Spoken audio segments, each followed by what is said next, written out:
Hello students, आज हम NCERT की 10th क्लास की बुक फर्स्ट फ्लाइट से first poem dust of snow पढ़ेंगे। Dust of snow is a simple and short poem by Robert Frost. Let's start.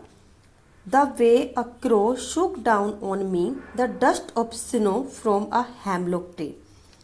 The dust of snow here means small particles of snow like dust. And hemlock tree is a kind of poisonous tree having white flowers.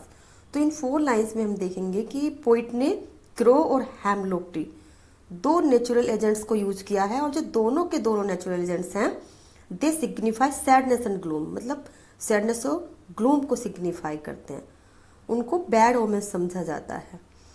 तो it means कि जो poet हैं वो एक ऐसा scene create करना चाहते हैं जो सैड सीन को शो करता है, मीन्स सैडनेस दिखाना चाहते हैं। तो इट मीन्स के जो पोइट हैं वो डिप्रेस्ड हैं, सैड हैं। इट मीन्स कि poet is in a bad mood, poet bad mood में है, उनका मूड अच्छा नहीं है। तो in the lines the poet says the way a crow shook down on me the dust of snow from a hemlock tree. जो crow है, poet कहते हैं कि जो क्रो है वो शेक करता है, हिलाता है उसको, हेमलॉक ट्री को, and due to crows movement, crows के मूवमेंट से जो डस्ट पार्टिकल हैं वो आकर के पोइट के ऊपर गिरते हैं। तो किस तरह का मूवमेंट करता है क्रो? या तो जो क्रो है शिवरिंग कर रहा है, या नीचे आ रहा है, या वहाँ से जा रहा है।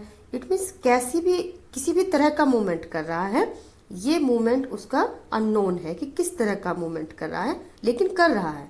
और उसके मूवमेंट से जो स्नो के पार्टिकल्स हैं वे पोइट के ऊपर आकर के गिरते हैं। Further the poet says has given my heart a change of mood and saved some part of a day I had rued. Rued का मतलब हेल्ड रिग्रेट, पछतावे में खोना।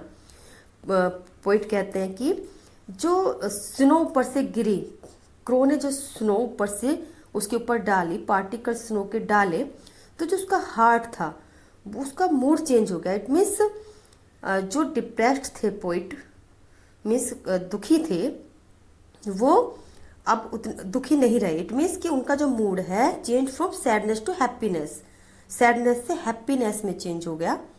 And saved some part of a day I had rued. और आगे कहना चाहते हैं कि जो उनका आधा दिन खराब हुआ था बैड मूड में, और क्रो और हेमलॉक दोनों ने उनके बाकी आधे दिन को खराब होने से बचा लिया। इट मीन्स कि जो पछतावे में खो रहे थे आगे का दिन, मतलब पछताते, आधा दिन और खराब करके वो पछताने से बच गए। इट मीन्स के जो दोनों हैं क्रो और हेमलॉक ट्री, दोनों ने ही उनके मूड को चेंज कर दिया। तो पोइट क्या कहना चाहते हैं कि हमें चीज़ों को फॉर ग्रांटेड नहीं लेना चाहिए। जितनी भी चीज़ें होती हैं नेचर की वो हमें ब्लेस ही करती हैं किसी भी ना किसी तरीके से। और जो हेमलॉक और क्रो जिनको हम बैड ओमन समझते हैं, नेगेटिव एजेंट्स ऑफ नेचर समझते हैं, जो सोरो को रिप्रेजेंट करते हैं, सोरो को सिग्निफाई करते हैं, वे भी हमें हैप्पीनेस दे सकते हैं।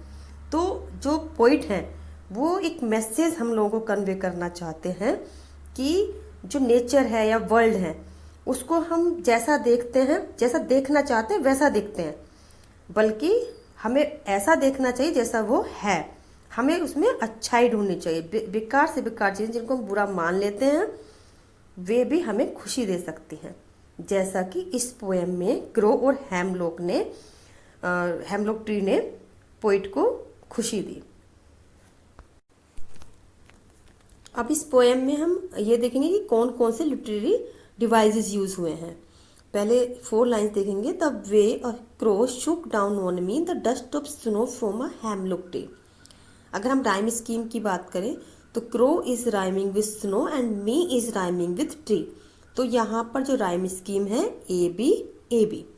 And another 4 lines has given me heart a change of mood and saved some part of a day I had rude. इसमें heart is rhyming with part and mood is rhyming with rued. तो यहाँ पर जो rhyme scheme हो गई C D C D. तो अगर हम सारी राइम स्कीम देखें इस पोएम में तो ए बी और सी डी। अब दूसरी चीज देखेंगे कि यहाँ पर एलिट्रेशन यूज हुआ है।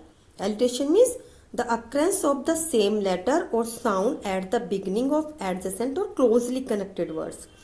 तो हम यहाँ पर देखेंगे कि has given me heart and saved some part. इसमें देखेंगे कि एच, हैज़ में एच और हार्ट में एच दोनों रिपीट हुए यहाँ पर, दोनों कॉन्सोनेंट्स। और दूसरी लाइन में एंड सेव्ड सम पार्ट, तो इसमें एस रिपीट हुआ है। तो यहाँ पर एलिटेशन है। Next device used is inversion. Inversion means where the structure of a sentence is changed by the poet to create rhyme. तो यहाँ पे फर्स्ट स्टेंजा में हम देखेंगे इन्वर्जन है। The way a crow Shuk down on me.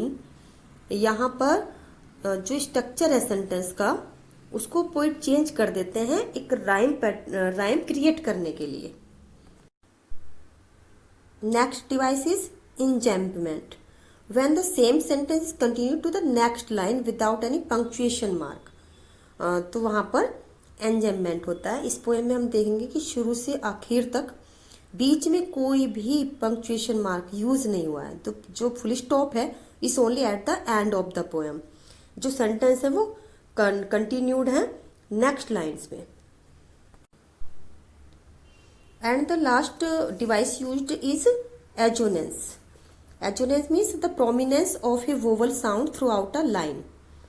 Means पूरी line में किसी भी वोवल का प्रोमिनेंस होता है। जैसे कि स्टेंजा 1 लाइन 2 देखेंगे, द वे अ क्रो, इसमें shook down on me, shook down on मी, इस लाइन में जो ओ साउंड है वह प्रोमिनेंट है। Thank you for watching my video. If you like please share it with your friends, and if you have any doubt please feel free to ask in the comments. Soon I'll be here with my new topic. Till then, have a good day.